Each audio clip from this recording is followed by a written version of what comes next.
Hi, I'm Rob Cosman. Welcome to my shop. I want to walk you through the process of building a wood hinge box today, but I'm going to do the 3/8 dowel. Let me explain.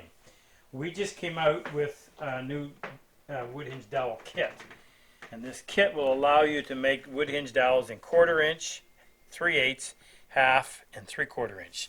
Now I typically make a lot of small boxes, so there's a perfect application for a 1/4 inch dowel.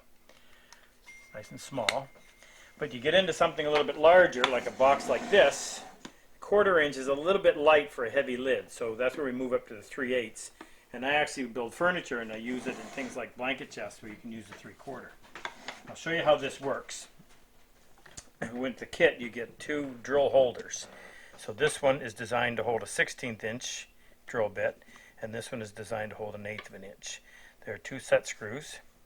I'm going to use the 1/16 inch. And the nice thing about this is you can use either the 8th or the 16th for any of the 4 sizes.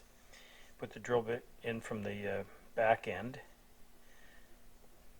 And you want to have that sticking out beyond there by the amount that you plan to drill into the dowel. So that's a little better than 1/8 of an inch. Now these are small set screws, and it doesn't require a lot of torque. Just enough to snug it up so that the dowel or the drill won't move or twist when you're drilling into the wooden dowel. Now if I'm going to use a 3/8, then I take this 3/8 dowel holder, screw that into the back, and I'll chuck this up in my drill. I take my dowel, I stick it in there while this is spinning, it centers it, and as you push it against the drill bit, it drills your hole and gives you a perfectly centered 1/16 inch diameter hole. And like I said, you can go up to your 3/4. This is more applicable for a 1/8 inch drill, or drill bit, half and 1/4. Okay, now I'm not going to go through the entire process of building this box. I'm going to hit some of the highlights. I'm not going to show you the dovetails because I've done that in numerous other YouTubes. I'm going to make it a very simple one. This is black walnut. The whole thing is going to be black walnut. But I do want to show you, in case you have not been convinced of the speed and huge advantage of using a sharp hand plane, I'm going to process all of this wood with my 5.5, at least to clean it up. This is in lieu of sanding. So, quick little word on the dimensions. I think, in my opinion, the dimensions are more important than how well you execute the rest of the box. If it's too clumsy looking, no matter how good your dovetails are, it just looks clumsy. Yet a nicely proportioned box, you can almost bypass a little bit of inaccuracies in the joints. This measures, in case you want to know, 12 inches by just shy of 7 inches by 3 5/8 of an inch high. What I decided to do is make this one just a little bit different. It's going to end up being 12 long. It's going to be 6.5 wide. I changed the thickness of the pieces a little bit, and I also made it shallower so I can get away with just 2 dovetails instead of 3, just to speed up the process. I've cut my lid oversized. I'll bring that down to final dimension once the box is put together. But what I'm going to do right now is I'm going to plane all of the edges and the inside faces. The outside faces will be done after we've assembled it and put the joint together. So I've sharpened my plane. I'm using my shooting board, and because the pieces were milled on the table saw, the edges are parallel, the ends are square. So I want to count how many strokes I take with on each piece, so I'm taking the same amount off each one. Flip that over, and I just do this until I get a complete shaving. And I don't know if you could hear, but it was skipping in the middle, so I knew I hadn't contacted the entire surface yet. Try to read the grain as best you can. Sometimes you can feel it more accurately than you can see it. So if I run my fingers that way, it appears to be nice and smooth. I run my fingers that way and I can feel some resistance. So the fibers are laying like this. So I will plane in that direction. Flip it end for end. Now, with this one, because these are sides, I want them to be the same width. Take another pass off of this. Counting didn't work on that one. Okay. I'll do the ends. Now the way this is going to work, the lid is going to sit down inside the two ends, nice and flush, and the ends are going to be a little bit wider than the front and back, so that it actually elevates it up off the ground. And I just think that looks a little bit better. You can do whatever you want, of course. Do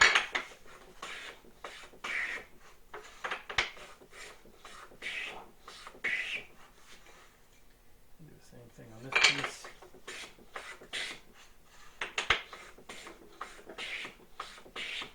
And then while it's in position, check it. Make sure they're the same width. A little more pass off of this one. There. Now we'll square up the ends. And we want to make sure that they're the same length. Get everything right on the shooting board. Then after you cut the joints and put it together, everything goes together perfectly and you don't have any twist in the box. When you put that final joint corner together, if you have to pry the two pieces in order to line them up, you've lost your fit. The box is going to rock corner to corner and you're never going to get the fit that you want. You can make it sit flat, but in order to get that lid to sit down there just the way you want. We're looking for some really tight precision on this. Okay, now what I've got to do here before I plane the end is I've got to pull the board away from the fence, cut a little chamfer on this far side, then flip it over. And this is going to get trimmed after the joint is cut, so I'm only looking to square things up. I'm not looking for a perfect finish off of this yet. Like I said, it'll be planed again. I prefer to keep the same piece against the same edge against the fence when I square both ends, just to eliminate any possibility of error.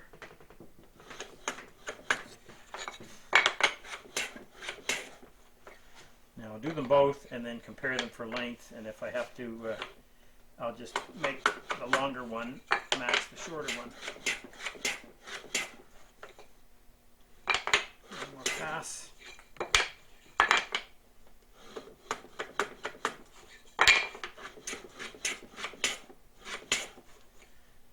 Okay, now we'll put this piece on there.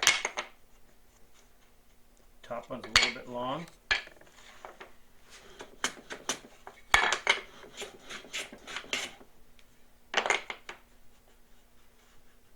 Feels good. Same thing on the side.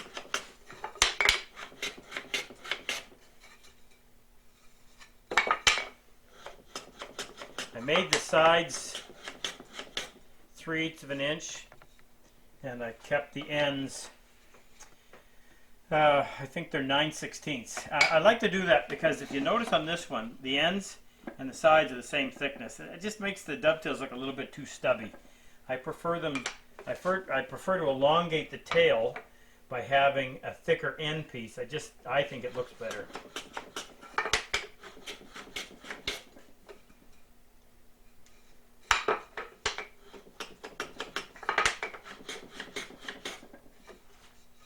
All right, let's check these.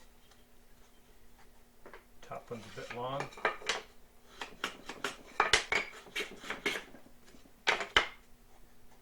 There, perfect.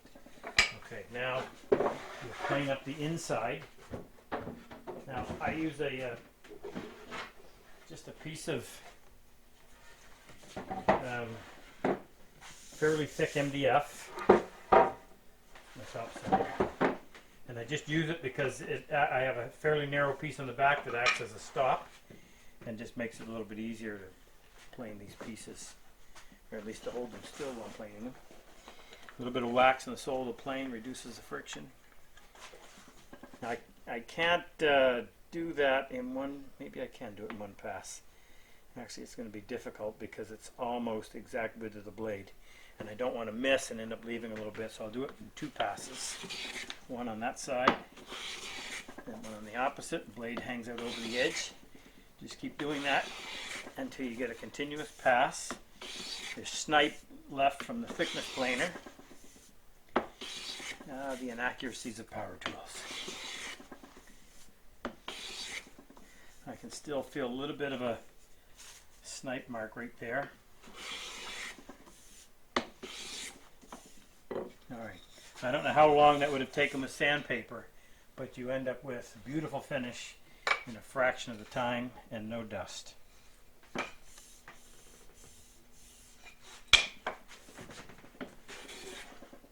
You hear that skipping sound, and that's as a result of the snipe. Especially when you're playing thin pieces through a heavy thickness planer like I have. The infeed rolls and the bottom rolls have a tendency to cause that wood to almost wave when you go through it, so you end up with multiple dips. Sometimes as a result of too much pressure on the infeed rolls, but doing heavier stock you need it.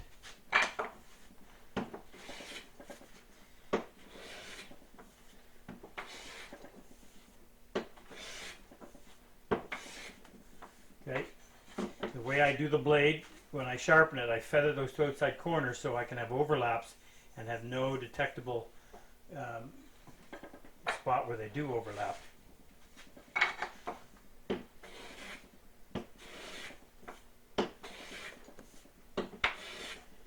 This one's got a heavy snipe.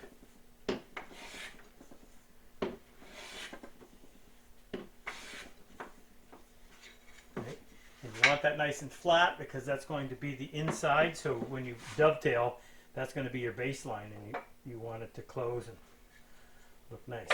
Okay, I'm going to go ahead, lay these out, cut the joint, and we need to actually do part of the hinge before we assemble it. So I'll get it to that next stage, and then we'll pick up the camera again and show you how we actually do the hinge. I'll show you a little tip. I just cut the tails. Now, I don't want to see a marking, you'll notice on here, there's a marking gauge line. I prefer not to see that. So in order to avoid it, this line has to be really light, as I mentioned earlier. So that makes it tough, let's say the old eyes, to be able to see that line when you're sawing. So I actually was first introduced to this concept by Derek Cohen down in Australia using painter's tape. So what I would do is I'll put a piece on there. Now I need to trim that flush with the edge. And then take your marking gauge. Now this is the case where I want to set the marking gauge based on this end where my rabbet is that I cut with my skew block plane. So I would set the marking gauge right here, drop it down, and then now when you put it together, the ends of the pins will actually be flush instead of sticking out. If you'd set it back here, you'd have that extra thickness of the rabbet to deal with. Now, when it comes to marking this side and getting it to see, I've actually got to go back in here and reset this off of the exact setting.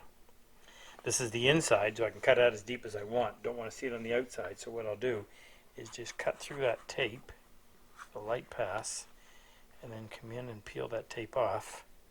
And now I've got a very defined line that I can easily saw down to when I'm cutting my pins. Now let me walk you through this process real quick. Need my light. I'll set my pin board in the vise. And if you need, you can put a piece of wood or something in there so it's flush with the top of the bench plane. Set that back. Shoot, you know what? How are we going to do this? I've got to think about this for a second. I'll tell you why. Normally when we do this is the first time I've done this type of a box using the offset method. And if you're not familiar with that, you're going to love it. But it requires that the two pieces be flush. I want to actually have a little bit of a foot on this pin board. So what I've got to do is figure out a way to compensate for that. So give me a second. I'll come up with an idea and then we'll film it. Okay, this is going to be a little bit longer than I thought, but I didn't realize what we're going to run up against. Now, this new method of using a sawtooth blade to cut these dovetails or to mark the dovetails is precision over the top, and I want to be able to use it. But normally, as I said, you have to have both edges of the board flush. So here's what I came up with. Took a block of wood, and it's about 13/16 of an inch thick, and this end is square, or this edge and this edge. This end and this end are square to this edge. So it's a little bit less than the thickness of the plane. I'm going to put it on here, and I've determined that that's how much of a foot I want. So this is going to be the bottom. I should mark that right now. I'll just put a B on there for bottom. It's This is going to be the bottom edge. So I'm going to set this block with another marking gauge. I'll use that as a means of setting it. I'll clamp this in place. Now, I just actually hit that. I felt it move ever so slightly, so I'm going to go back there and reset it. I want it to be extremely precise. Put that in place. Now, let's get these labeled too. So this is going to be the bottom. And this will be 1, and this will be 1. So the rabbit catches the inside edge, so that positions those two pieces. Now, the next thing I've got to do is take my dovetail saw, which is where? Right here. And I need a nice flat piece of something. I'll use this piece of MDF. Lay my plane on my saw on there. Take this marking gauge right out at the tooth line. Drop that down till it touches and lock it. Now that represents the saw kerf, the blade plus the set of both sides. Come in here, reference off of my block, cutter on the top, move this over. Okay, now that positions the two pieces. Hold that firmly. So I have just offset to the left. So I'm going to go in with my, now this is my marking knife with a new blade in it. It's a sawtooth blade. It's the exact same width or thickness as my dovetail saw. So because I've offset the tailboard to my left, I'm going to go to the right side of each tail. Now I'll put a T on here so that you know which piece I'm talking about. Take that blade, put it down in the kerf, and then carefully drag that through the end grain of the pin board, and that will leave me a perfect kerf mark. And you can do that as many times as you want, making it a little bit deeper each time. It's when you put that down in there, make sure that you pull the blade through level as opposed to up like this. If you hold it like this, it has a tendency to pick and it'll pull a piece off out here, and you don't want that to happen. Then I come over to this tail and do the same thing. Go to the right side because I've offset my board to the left.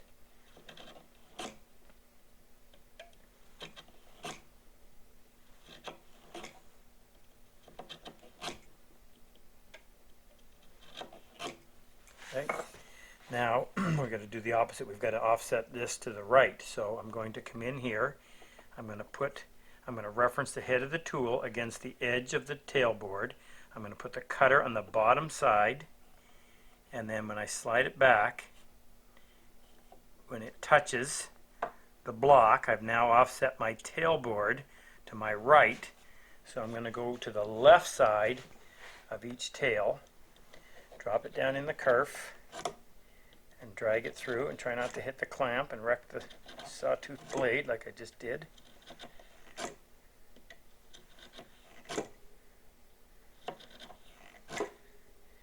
And then do the same thing out on this one.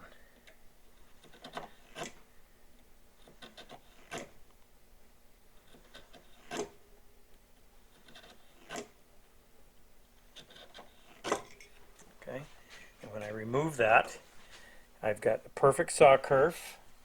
I'll come in here and make my marks, but then I just have to set the saw blade in that kerf and finish the cut. And as long as you keep it plumb, it works out to be perfect. All right, I'll go ahead and do those, and we'll pick the camera up again when we come up with something that is really beneficial for you. I wanted to show you how easy it is to have that green tape on there. That's such a good idea he came up with. It's so easy to see. I put my vertical lines on with a square,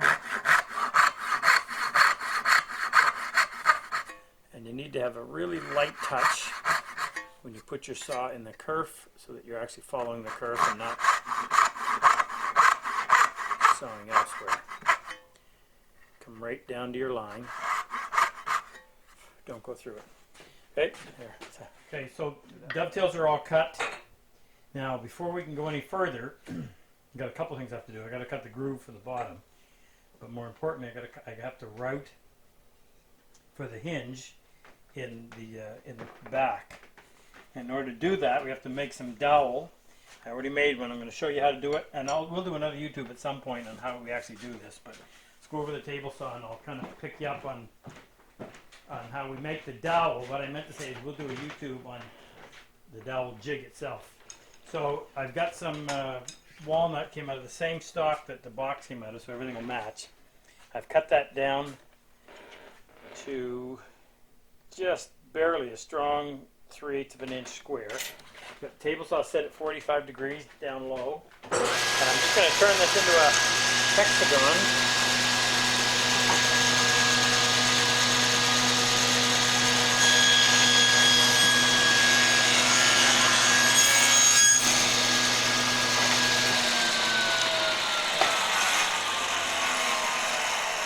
The safety feature of the saw stop that I don't like is that big paddle switch that I'm forever bumping into.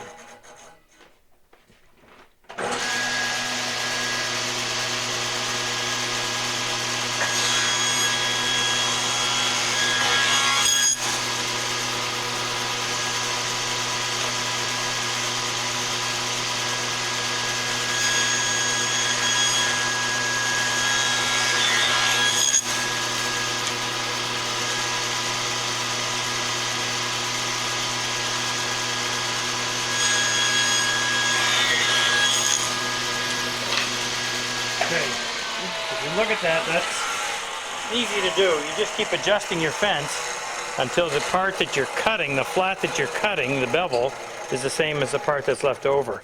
So what I typically do is I'll take the end, I'll just go in, I'll cut a little bit, flip it, cut a little bit, and just working the end of it instead of going the whole length until you finally get it right. Now that'll chuck up into the jaws of my cordless. Now I'm going to use my disc sander to put a pencil point on there, or maybe actually a little shallower than that.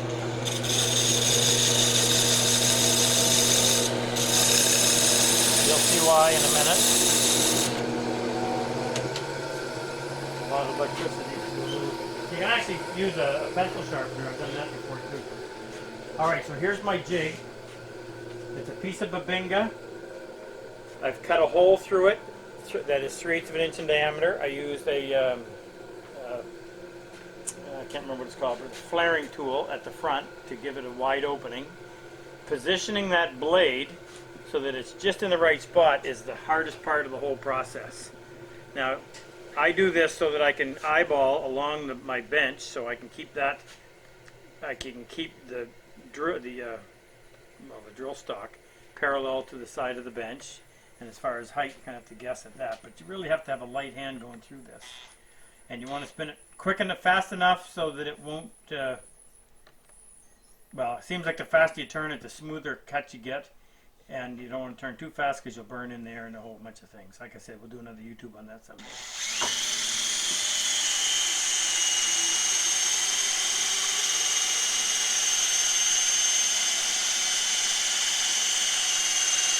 Now I'll go through as far as I can from this side and unchuck it, chuck it up here, and then put it in reverse and just pull it through the remainder. That way I get to use the entire dowel. And when this is such a pain to set up, I've got in making this, I end up using a piece of masking tape as a shim and a piece of 1/1000 shim stock on top of it to get it just right. Now, just right means that when you measure it with my caliper, or calipers, so 3/8 of an inch in decimal would be 3.375, and this is coming out 3.7. I'm squeezing it, so 3.73. That's probably as close as you're going to get. Your drill bits might even be a little bit out that much. So look at how nice and smooth that came out. I don't have to sand that, don't have to do anything to it at all. Now I've got a little bit of a flat spot right there, which means I could have started with a little thicker stock. I usually cut my stock. If I want a 3/8 inch dowel, I probably should have cut it maybe at least a 64th, a 32nd of an inch bigger than that. Anyway, I didn't, but it's close. Okay, now we've got a jig set up. We're going to do a little bit of experimenting. I'll show you this. I just took a piece of 1/2 inch MDF. I've got a 3/8 inch core box bit. Now, core box bit, in case you don't know, is just a bit that is designed to cut a half round like that. So a 3/8 core box is 3/8 across here, the diameter. And you want to make sure when you buy the bit that it's actually a true half round. Sometimes there'll be more of a spear point like that, or they may end up becoming almost more of a bull nose like that. You need it to be half round in order to get good gluing and have a nice joint. Okay, I need to get a fence for this, and I got to monkey around a little bit to get it just right. So we'll pick the camera up again when we actually start getting into that phase, and then we can go ahead and cut the back. Then we'll off camera we'll assemble this, and then we'll get the hinge, the lid ready. So give me a couple of minutes to get a fence built on this and to get it mounted somewhere. Okay, let's. This is a bit of a quick and dirty setup. I did it mostly just to be able to film this for you. What we need to do next is set this fence precisely. Now, we need to have the center of the groove. Well, actually, let me explain it this way. I'm going to take my drill jig, chuck this up in the drill. And we've got a 1/16 inch bit in there, and this fits just nicely. So lucked out on that. Meaning this, I sized this just right. Okay, so there's our centered hole. Now what we need to do is when we cut this groove in the back, we need to position it so that that hole is inside of the outside of the back. If not, when you go to flatten off the outside of the hinge, you'd expose the pin. And we need to have, theoretically, half of the dowel is going to be in the base and half is going to be in the lid. But if you did that, you run the risk of having it sprung. And actually, shut that down just for a second. I wanted to show you exactly what I'm talking about. If you were to put half of the dowel in the base and half in the lid, what you would risk is the lid wouldn't close. It would end up being like that. So you need to have a little bit of a gap. In other words, if you were to take a look at the bottom and the top, when you close that, now you're not going to be able to see, but it shouldn't come tight. It should close or touch out here first before it touches in there. So I end up putting about 49% in the lid and 49% in the bottom. So we've got to get all those things just right. So what we'll do is clamp this in place. And I suggest if you plan to do any number of these to make something a little more permanent. So I'm going to put that over there.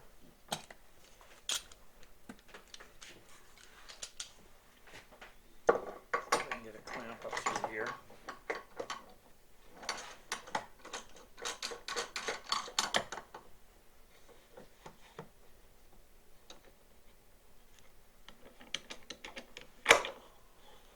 Now, I'm going to drop this down,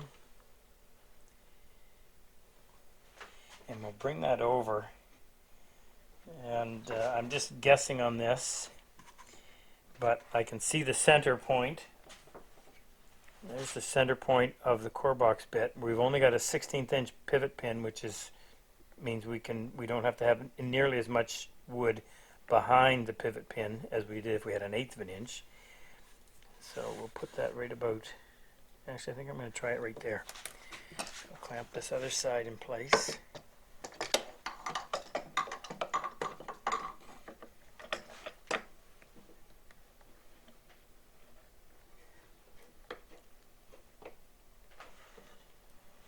Now, as far as height goes, I'm just going to turn this on and bring it up into there. I'd like to have zero clearance of the bit in the fence, because it really helps when you then route. It'll prevent tearing out, because you end up with a really fine thin bit of wood on the back side. You'll see what I mean when we do it. So we need a little bit of power first.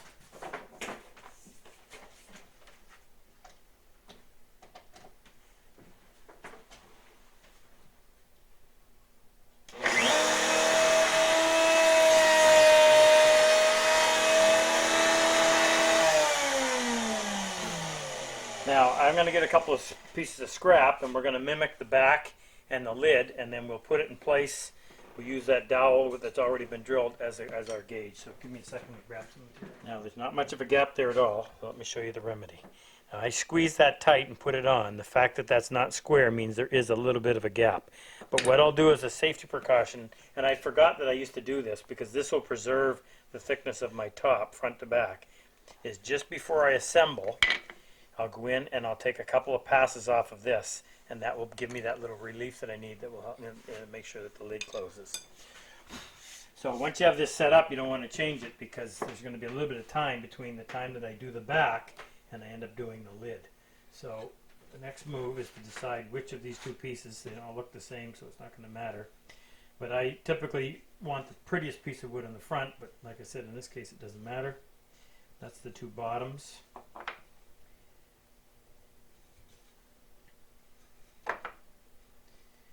Okay.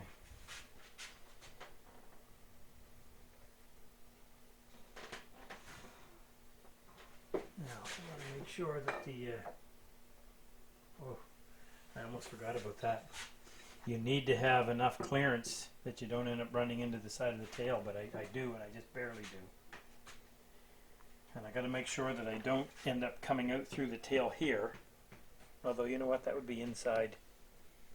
That would be inside the joint, so it's not going to matter. No, it's not going to be. I think this is a half blind. It's not. It's a through dovetail. So I've got to preserve that. So in order to preserve it, what I need to do is put a mark up on here on both sides of the cutter. So I know where it is. Now, I've already marked my inside. I know where it is anyway because of the rabbet. This is the edge that's going to be cut. So I'm going to come down on that. I'm going to do it in multiple passes, just so it doesn't jam up.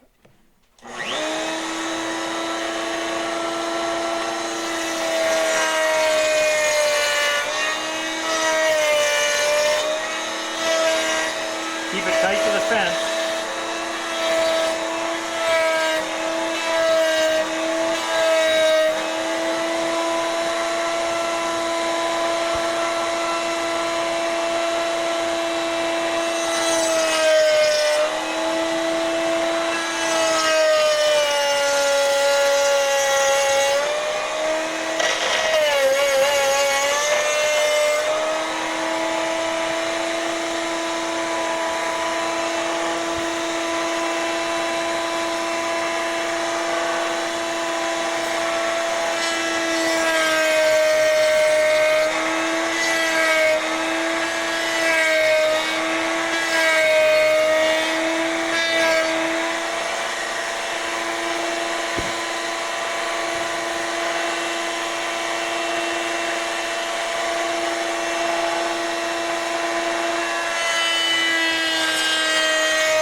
Material is gone, but I've got to make sure it's clean here and it's clean up here. So I want to set the bit, the center of the bit right about here, so that I make sure that I get my full radius out at the end.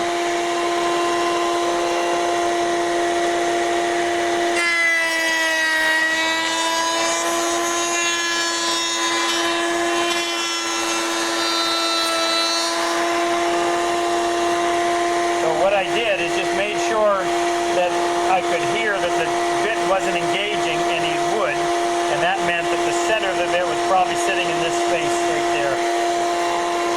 So one last pass just to make sure.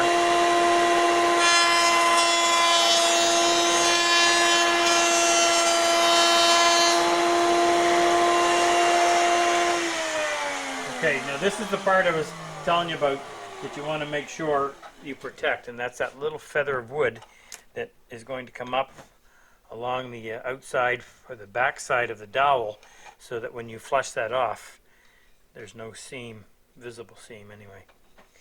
Okay, that is ready to assemble, and then once we get it together, we'll fit the lid, and then the lid will get the same treatment, and then we'll do upper dowel. So give me a few minutes to put this together. We'll turn the camera on just as we're putting the last dovetail. Everything's glued up, I'm putting the last one. I just want to show you this bit. So I'm going to put this corner together first. Now, if you did it right, when you come over here, that should line up perfectly. If it does, then everything is nice and square, and the box, the lid will work well. So that's a result of using a good shooting board, using that, I call it the 140 trick, where you use the rabbiting block plane to help register the two pieces together. I've got a native cedar bottom on this, which is really nice stuff. Now, I don't normally use a mallet, but I did today. Make sure those are seated. I like it when there's just enough friction that you don't have to clamp anything, because the friction alone holds the joint tight. Okay, so everything is closed down at the bottom on both sides. Now, check it for square. Check the diagonals. Of course, I need a longer.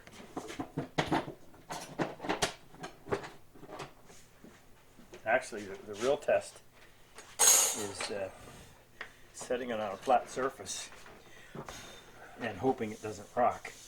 And I'm checking to make sure there isn't any bits of glue. Ah! Let's put it on a steel surface.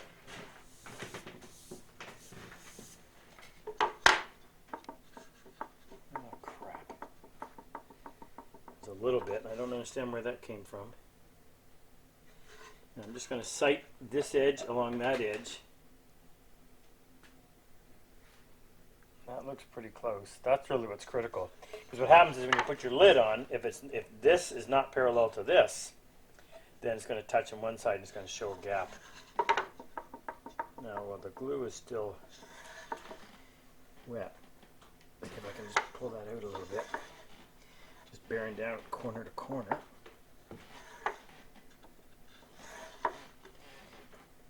Now, what you risk is pulling one of the joints apart.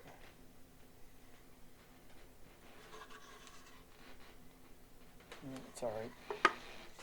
Check if they're square still.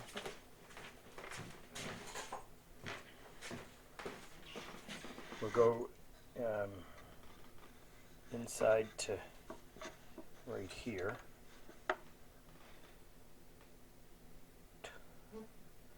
12 4/10. Why I ever bought a straight edge with 10ths instead of 16ths is beyond me. Yeah, 12 4 right on. Okay, now while that's drying, I'll give it a chance to dry. The next thing we're going to do is going to fit the lid. We're going to get that perfect. I'll show you how to do that. I got to get to clean up a little bit and we'll be back. So here's my lid. I'll just show you. See how the way the rings run like this? So if this is going to warp, it's going to bend this way.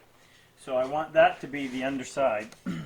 If it were to go the other way, then it lifts off the front and you end up seeing a gap there. So if worse comes to worse, it's going to cup.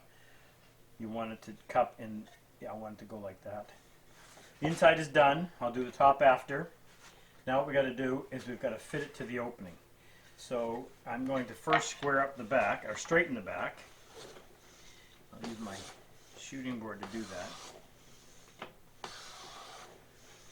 This is going to be my reference edge. That's good and smooth. I'm going to go ahead and mark that. I really need a red pen because it's so hard to see the black. Now, I'm going to do the far side one first, or my left. So we'll cut a, see how much extra we have first. I'm going to have to cut some of that on the table saw.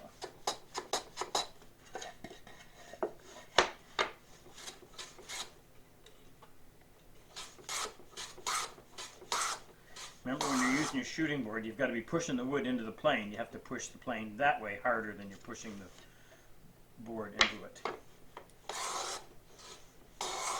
Keep your square setup. Okay, that's nice and clean. Now, we'll put this in position. I'm going to put something across there so I can set that on it.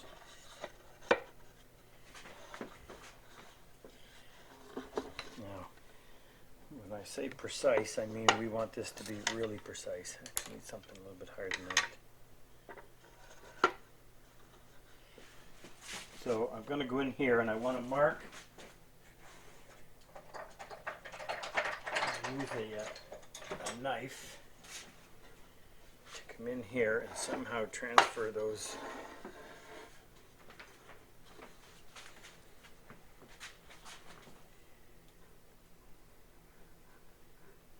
Get that laying flat.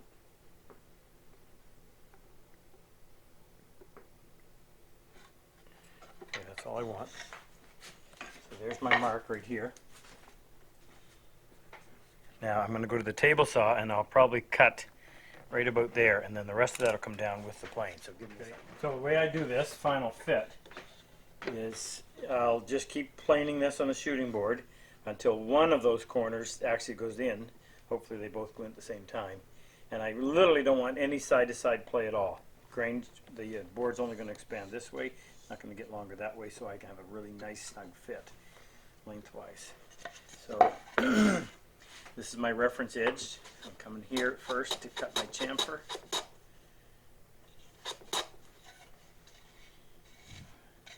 I want to make sure that that's enough.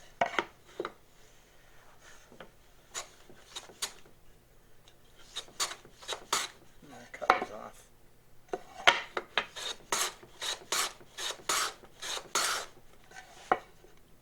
I'm just looking at that little knife line that's still there.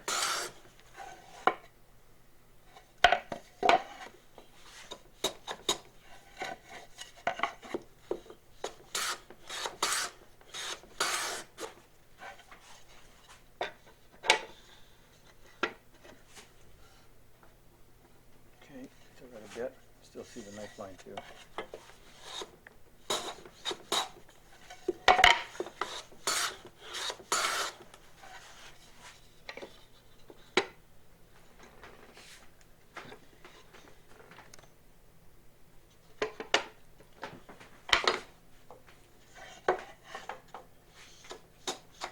Don't like making this chamfer too deep because you may end up going farther than you want. So even though it takes a little extra time, I'll just go back and forth until I finally get it.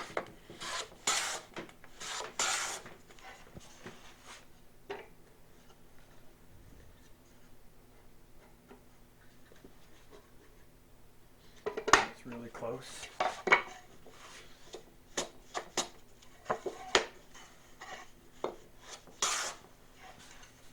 Now at this point, it's literally going to be, okay, there's,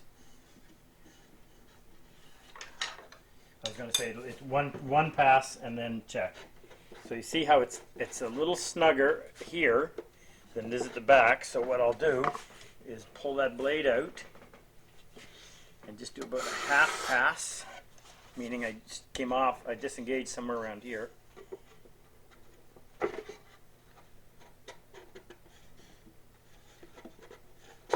little bit more.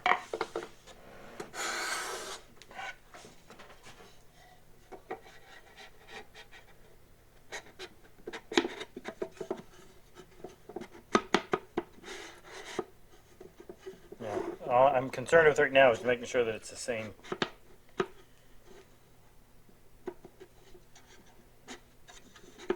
That feels about right. I'm going to take one more pass full length.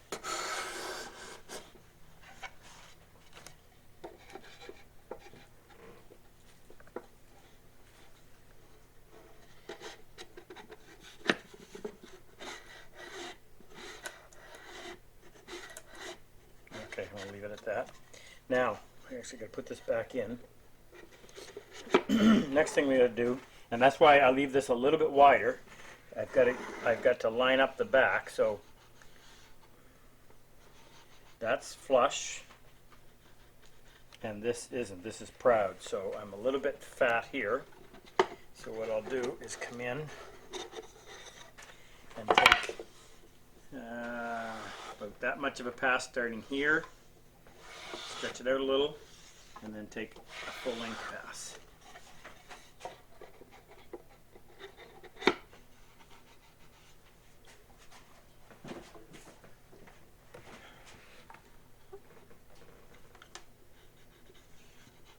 That's flush.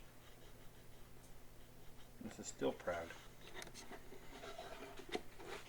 Meaning this is proud. So I got to take some more.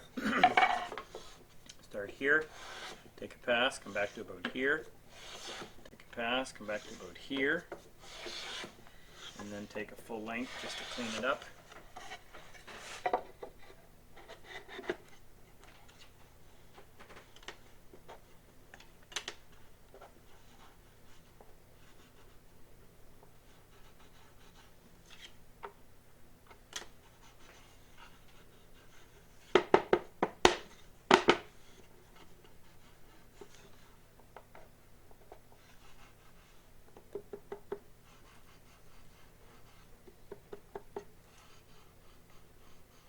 The reason I'm being so fussy about this is we're going to route that with the with the core box bit. So when we set it on the dowel, it's got to be in line with the sides. Okay, that's flush.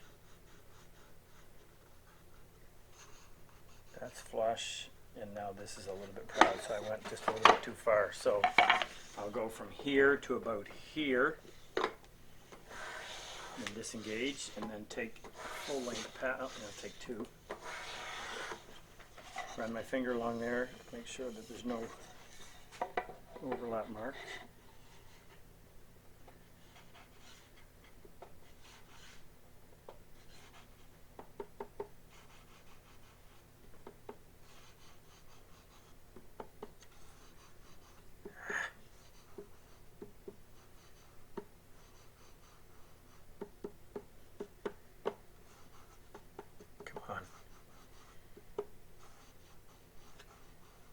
Flush.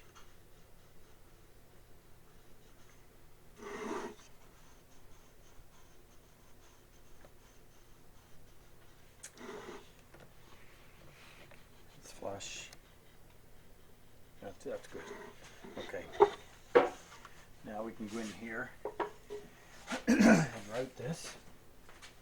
Exact same setup we had. Didn't change anything. I'm going to take it in several passes. Just make sure you stay tight.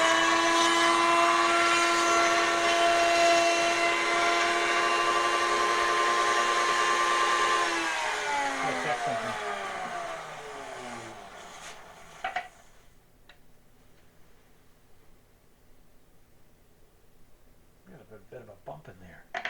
I thought maybe this fence is right on.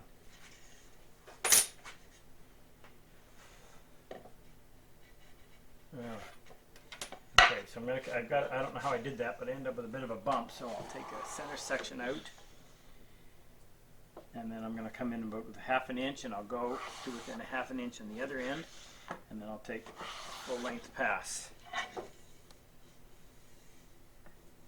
Got to do one more because I got a little bit of a transition mark.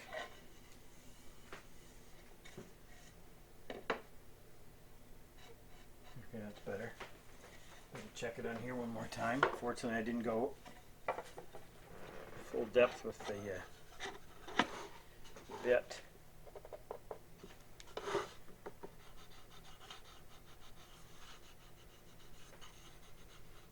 Okay, we're still in line. I just happened to see when it was tight here, there was a gap over here, and I could feel it rocking.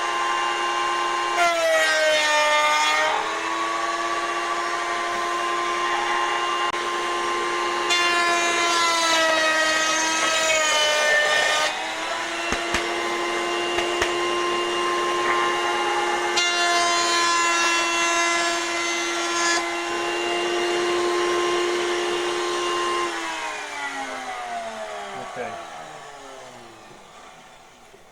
Now we can go ahead and do the hinge. Just get rid of these little feathers.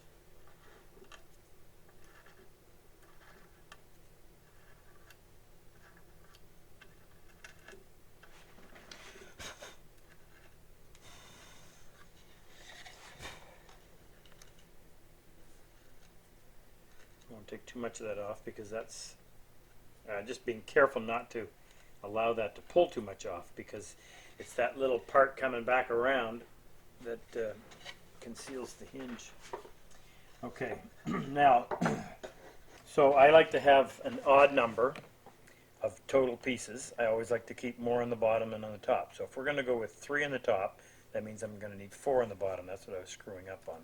So if we go with 3 2-inch pieces on the top, 2, 4, 6, and then we'll go with 1-inch pieces on the bottom. So 1, 2, 3, 4. That's going to leave us 13/16. So now how do we divide 13/16 by 4? Well, if we go in eighths, and I do it the simple way, 1, 2, 3, 4, and then if we go a 16th extra, 1, 2, 3, 4, it leaves 1/16 left. So that means we're going to end up with 4 pieces that are 1 inch and 3/16 long, and the last one will just pick up a little bit. And actually, maybe we'll have the first one a little bit bigger and the last one a little bit bigger, but I got to show you how we do the last one to make it fit precisely. And we need 3 2-inch pieces for the top. So I prefer to actually use my crosscut saw.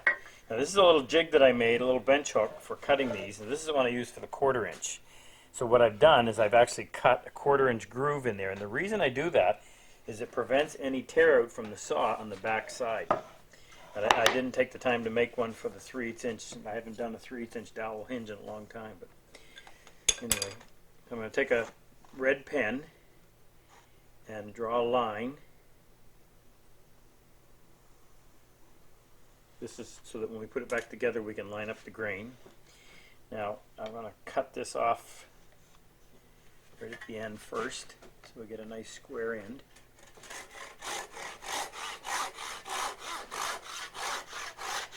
Now you can do this on a table saw, but this is a crosscut saw that I make, so this is a bit of shameless promotion. It has 15 teeth per inch, but only 2/1000 of an inch set per side, so it gives you a really, really nice cut, you'll see.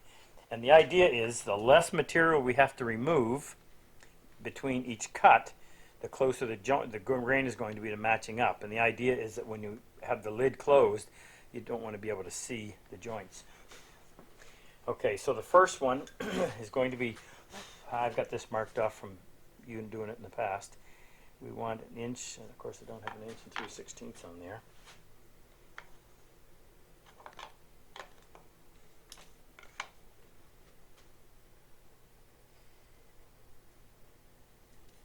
So there's our 1 inch and 3/16 mark. That was more of a smear than a mark. And we don't have our 2-inch on there, so something that's a little less likely to bleed.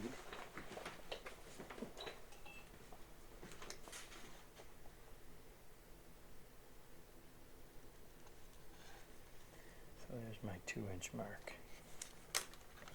So we'll come in. There's our mark. We're going to go just a little bit beyond that to take up that extra we had. I'm going to put a 1 on either side of the saw kerf so that I'll know. Really, really light touch.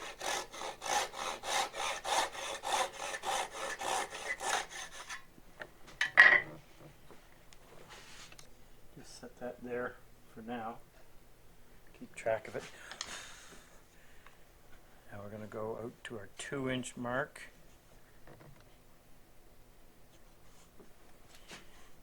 Identify this with 2 slashes.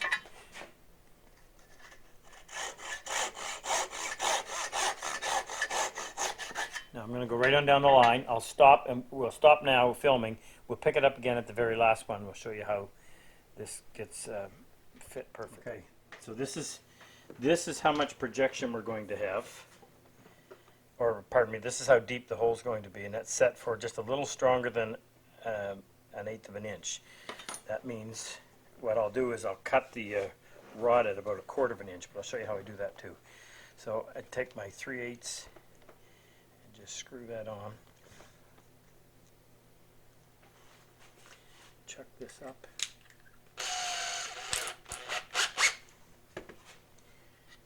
My first piece.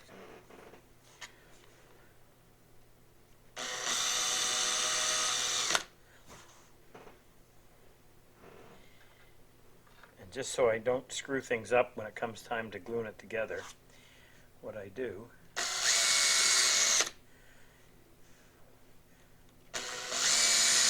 this is the piece that goes on the lid, and this is the only one that I put the rod in. I'm just going to snap that off. I want a nice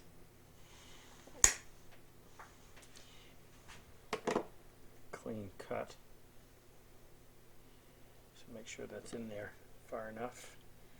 Set it for just a little less than an eighth, or maybe it is an eighth, I don't know. Looks long enough, but I'll check it to make sure. So this is number 2. No, I haven't done that one yet.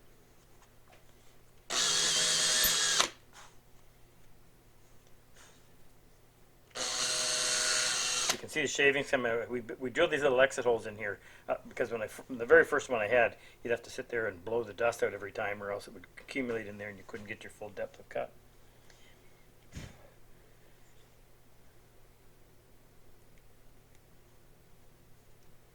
Okay, so I can't quite close that, so I know I made it a little bit too long. So just snap a little piece off of that.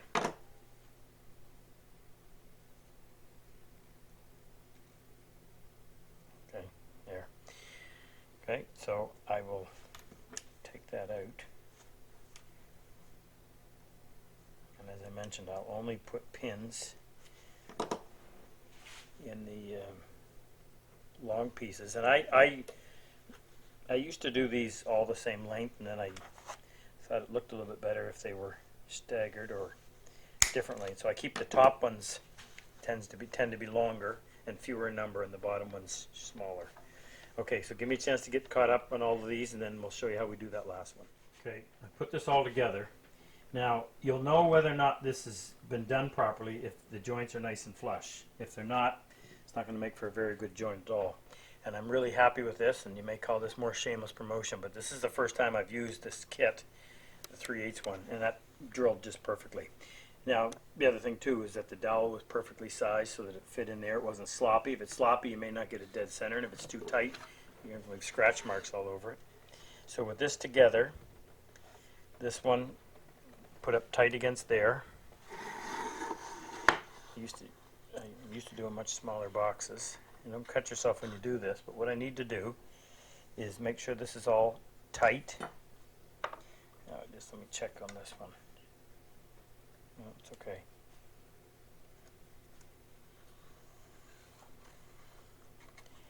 It'll easily pop off, so you gotta be careful with it. And then take your chisel, lay it up against here. I can't see with your camera. And don't cut yourself, just leave a little mark.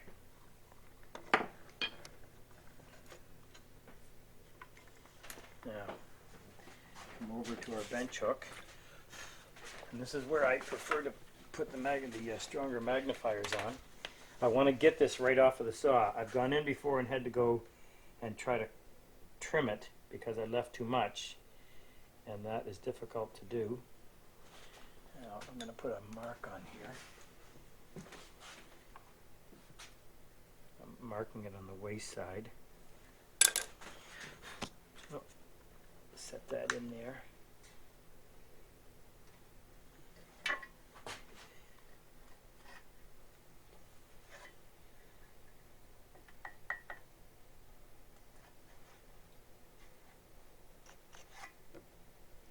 I'm leaving it just a little bit fat because I think I have room to squeeze that hinge a bit.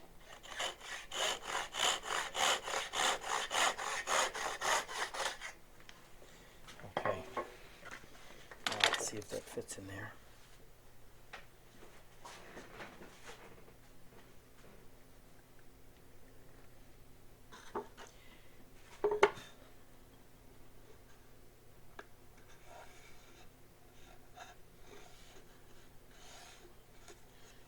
was a bit snug, but I think it'll serve it well because it'll pull all those joints together tight.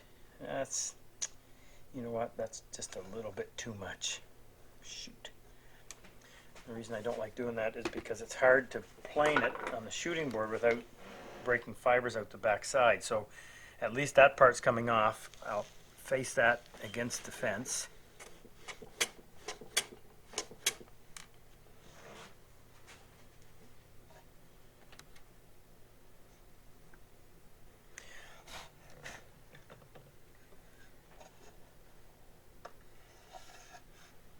Okay, I'm more comfortable with that. All right, now we'll go in here and we've got to put a mark where all the joints are. Actually, I'm going to use that red ink. I hope it doesn't bleed and come back to haunt me, but easier to see and easier for you to see.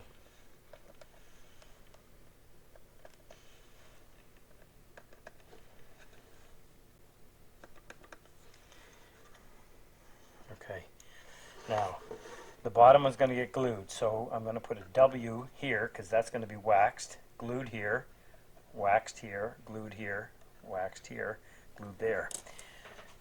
If you don't do this thing with the wax, it's inevitable that some of the glue is going to squeeze over and seize your joint and it will not work. Can't fix it. It's toast. So what I do is just come in here with a pencil eraser, because I'm typically doing 1/4 inch ones, and just wax right up to the line and come back a little.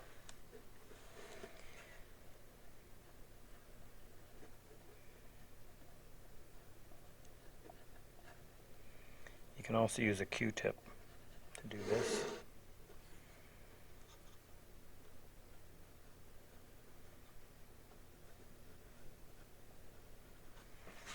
I'll flip it over and do the other side.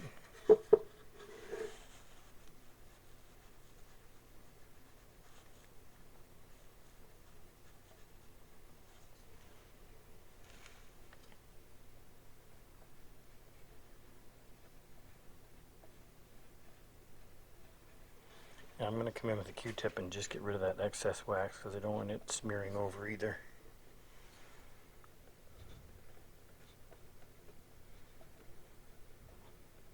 You didn't see me do it, I did off camera, but I shot this edge 3 or 4 passes just to make that a little bit lower so that we won't end up with that sprung hinge situation that I was telling you about.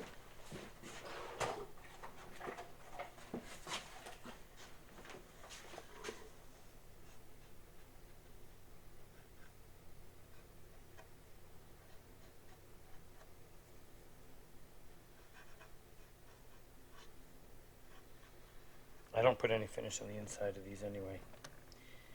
You want that nice cedar smell.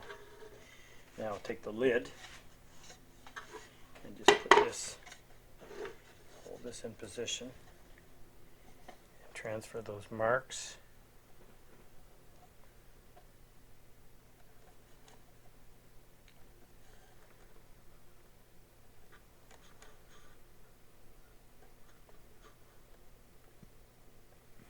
Now, wax, wax.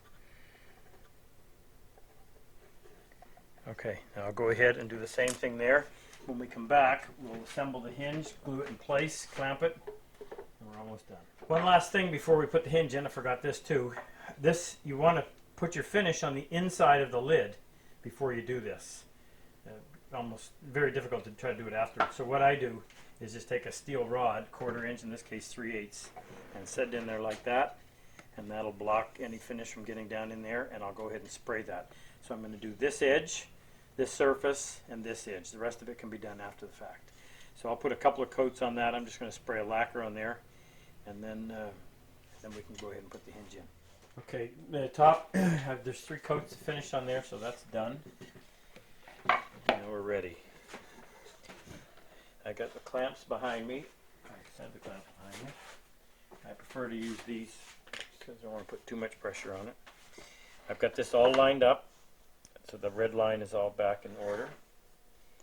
Now we'll go in here and just going to mark this on with a G.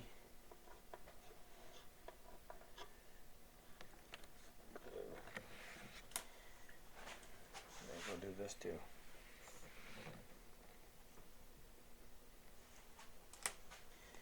Okay.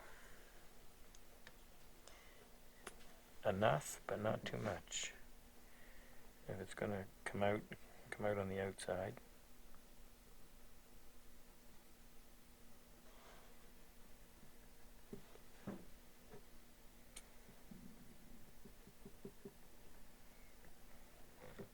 And the wax is in there to prevent any accidental squeeze out that goes over on the wrong side, but I'm going to do my best to minimize that by not putting too much on there.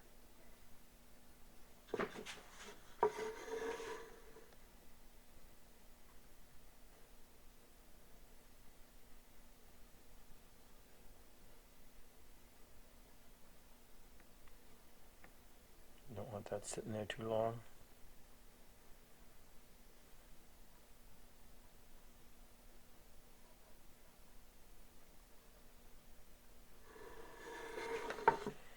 Okay, I want to keep the ink on the outside so it'll come off when we flush it up.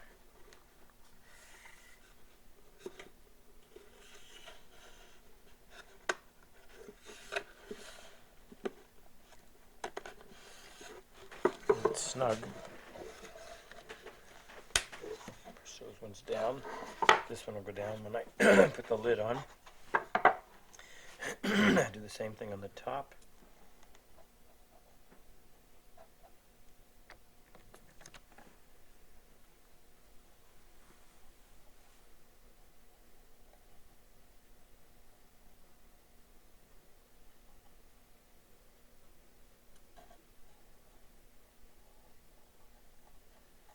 I should say, maybe I shouldn't, I've never lost a box because the lid wouldn't open after the gluing.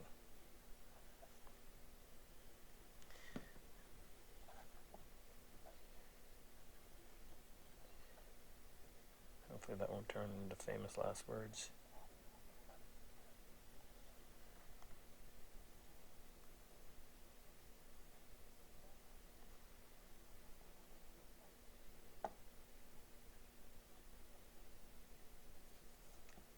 Just pull it away from that a little bit.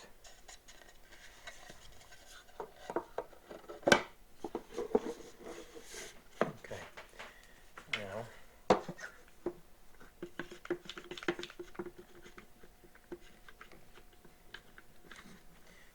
actually what I should have done is put a block in here just to spread the pressure over. Oh, look at that, what luck. It's actually long enough.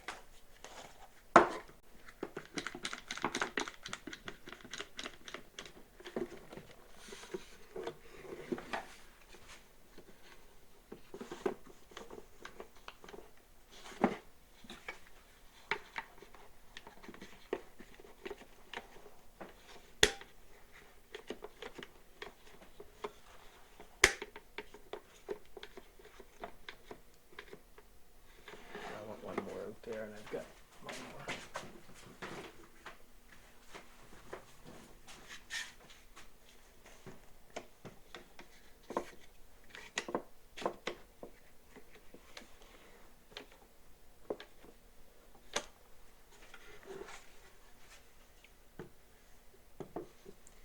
Now I'm just going to tap that.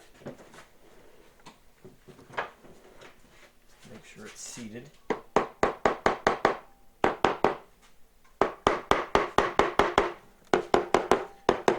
Worrying about any marks because this stuff's all going to get planed off.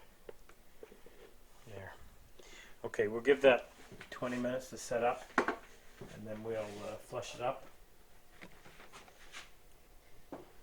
See how it turns out. It's been in the clamps for better than half an hour.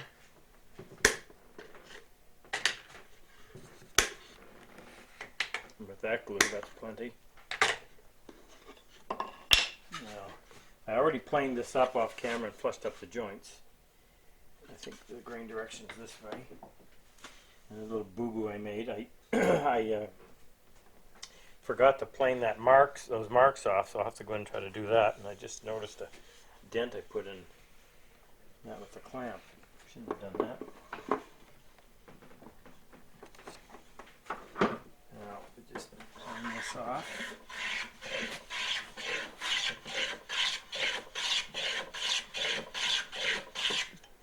Now the lid is a little bit proud front and back because I've already planed this down before I installed it. So, and if you remember, when I cut the groove with the router setup we had, this was in the rough, or at least it came out of the thickness planer. So once I planed it down, that's why the discrepancy there and there. If that makes sense.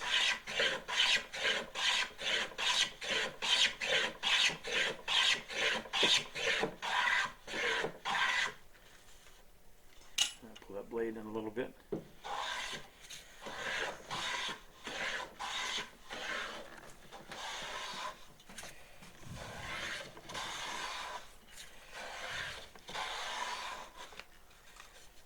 Still a little bit hard.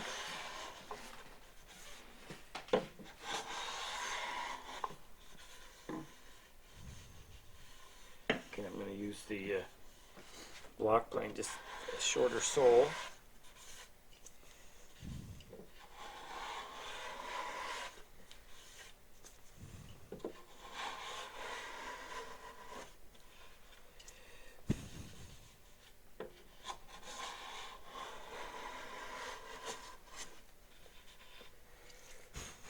Pull that blade in a little bit. Close the throat down a little tighter just in case. That'll prevent any tear out, but I think I'm going with the grain anyway, so not an issue.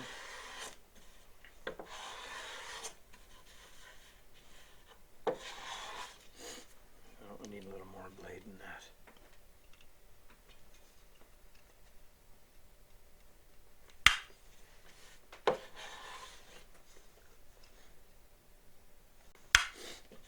Flush there, but proud all along. Make sure the blade is parallel to the sole too. I'm just going to put a straight edge in that real quick and see if that isn't. Oh yeah, it does have a bit of a dip in there. So that's why if I hold the plane like this at a really acute angle, then I'm only referencing off of 3 inches as opposed to holding it like that, referencing off the full length of the plane. That way it would ride the high spots and I wouldn't be able to get down into the low area.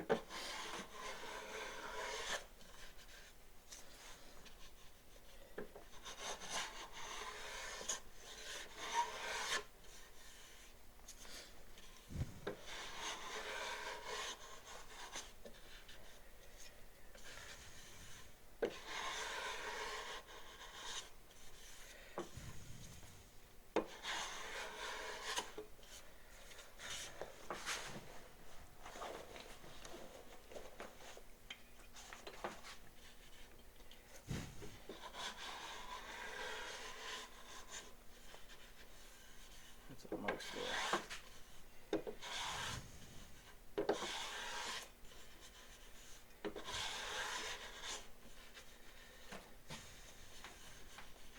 A little bit right here. Okay,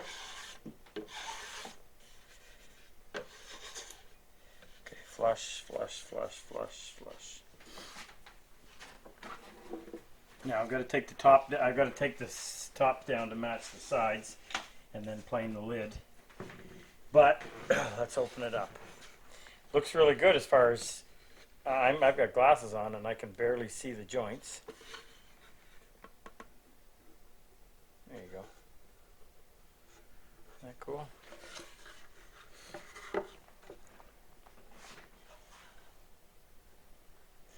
It doesn't go back too far. I would have liked, yeah, that's all right. I prefer it to be about there. But as long as it doesn't open so much that you can see down through there, actually you can. Look real close, but nice and clean and neat that is on the inside. See if it sits, and it sits nice and flat too. No gap. Now what I should have done, I forgot to do, is I'll typically go in and cut a chamfer here and here before I assemble. It's easier, then you're not going into a corner. Just so that when you're reaching in, you're not reaching over that sharp edge. And if you have a chamfer here and a chamfer there, you accentuate that joint instead of having a little bit of a gap really stand out. So there you go. Wood hinge, 3/8 inch diameter wood hinge. There's the jig. And we've got a special on our website right now that if you buy the kit, we'll throw in the DVD that goes through all of the stuff that you saw today and a whole lot more as far as putting it together and making the dowel and the whole bit. Anyway, I hope you enjoyed this. A little longer than we normally do, but a fantastic way to put a lid on a box. See ya.